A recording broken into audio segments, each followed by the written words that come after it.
Ready for a voyage across the seas of justice and liberation? Get your fists pumped and your heart ready for some serious inspiration, because today we aren't talking treasure maps or devil fruits. I'm your host Rengoku, and we're setting sail for the top 10 reasons why Monkey D. Luffy would champion the fight for a free Palestine.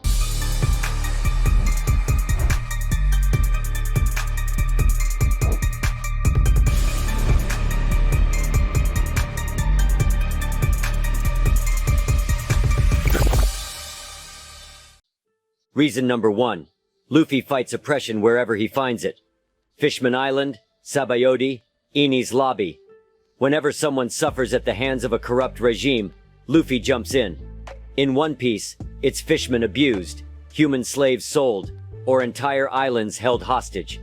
Seeing the same suffering in Palestine, controlled and denied basic rights, that fire in Luffy's belly would roar to life. Luffy's world is full of systems that force individuals into roles they don't want. Whether it's Nami forced to work for Arlong or Robin destined to die for knowing too much, he hates seeing potential and free will crushed. Palestine resonates with this fight for a people to decide their own fate. Reason number 2. His empathy drives him to protect the hurting.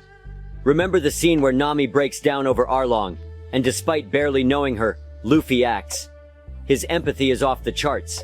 He'd feel the pain of a displaced Palestinian family, their home lost, their history under threat. Luffy wouldn't need every detail to know something is deeply wrong and needs fixing. That empathy is his true power. Sure, his rubber fist packs a punch, but it's his ability to connect with the hurting, regardless of background, that'd make him a fierce defender of Palestinian rights. Reason number 3. Luffy believes in the strength of a unified front. Think of that crazy Straw Hat crew, humans, fishmen, skeletons. Luffy is all about proving that strength comes from uniting different folks. This mirrors the ideals of a Palestine where freedom is restored by the power of unity and a common goal.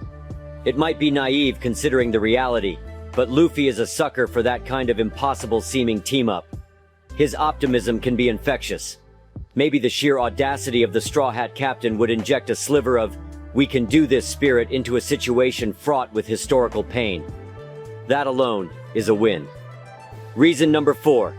He despises barriers meant to control and divide. Luffy despises barriers that divide and control. He sees those walls as a physical sign of something wrong.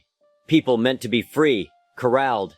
The restrictions imposed on Palestinians would feel similar, and you know he wouldn't just ignore it. Luffy acts on gut instinct. Seeing walls, checkpoints, and limited movement would set his teeth on edge. It clashes with his whole idea of what adventure and freedom should look like. Reason number 5. Luffy won't stand for systems that exploit power. Celestial dragons, Doflamingo. These villains think the rules don't apply to them. Luffy's punch against that celestial dragon was a punch against a whole rotten system. Seeing a similar dynamic at play in Palestine, with powerful forces controlling lives with little consequence, would trigger his sense of injustice big time. He wouldn't care much about the complex politics. If Luffy feels it's unfair, if people are being treated as less because of who they are, he'd fight, plain and simple. Reason number 6. Even messy situations can't hide basic injustice from Luffy. Remember Alabasta? Vivi's entire country was manipulated by Crocodile, people dying in a manufactured civil war. Luffy saw through the tangled mess and went straight for the villain's throat. He does best with a clear bad guy, but still, Palestine, with its complex history, would resonate with that fight against hidden forces causing needless suffering. Luffy might get frustrated with the lack of an obvious villain to punch, but once he grasps there's a system in place causing harm, that's enough to get his gears turning, even if the solutions aren't combat-based. Reason number 7. He'd find those fighting for Palestine and join the cause. Dressrosa was all about hidden alliances. Luffy ended up fighting alongside revolutionaries, unexpected teammates but sharing the same goal.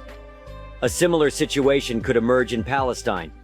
He'd find allies among activists, freedom fighters, those pushing against the system. And they'd be as surprised by his help as he is by theirs. Seeing Luffy join forces with those already on the ground would be an incredible morale boost. He might not bring military expertise, but his unwavering belief in victory is contagious. Reason number 8. His optimism can rally even a downtrodden people. Impel down. Remember the prisoners, losing hope, Then Luffy barrels in with sheer audacity and gets a whole revolt going?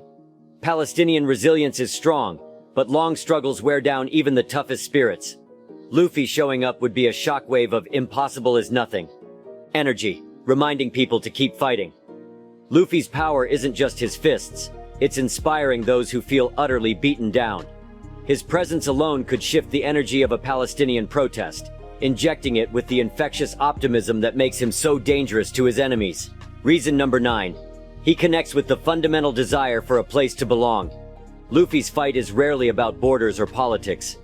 When a Sea King attacked, he didn't care about territory, he just wanted to save his floating restaurant home, the Barati.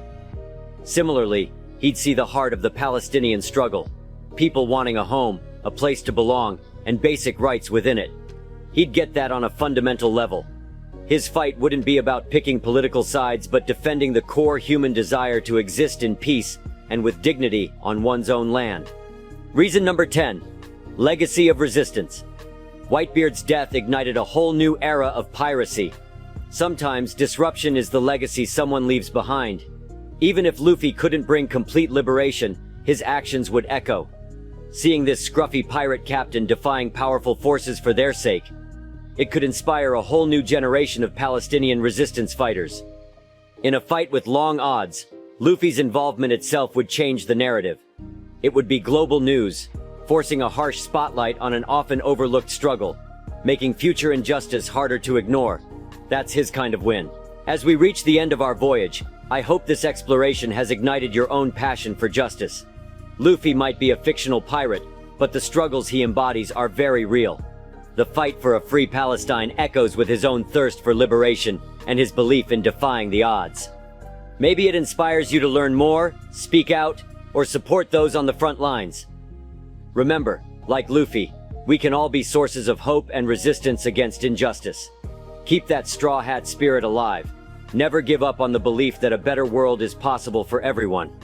Until next time, keep fighting the good fight, and may the winds of freedom always be at your back.